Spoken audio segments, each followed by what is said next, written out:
2024ला ज्या विधानसभा लोकसभेच्या निवडणुका होणार आहेत त्यामध्ये हिंगोली लोकसभा आणि हिंगोली कळमनुरी वसमत ह्या विधानसभेच्या तीनही जागावर शिवसेना आणि भाजपचे उमेदवार निवडून येतील असा विश्वास कळमनुरी विधानसभेचे आमदार संतोष बांगर यांनी बोलून दाखवला आहे।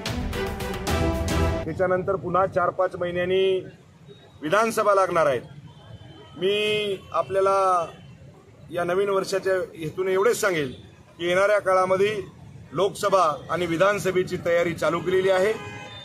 2024ला जी विधानसभा आणि लोकसभा होणार आहे त्याच्यामध्ये हिंगोली जिल्हा लोकसभेचा खासदार हा शिवसेना भारतीय जनता पार्टीचा होणार आणि या ठिकाणी कळमनुरी, हिंगोली, वसमत या तिन्ही ठिकाणी शिवसेना भारतीय जनता पार्टीचेच आमदार निवडून येणार।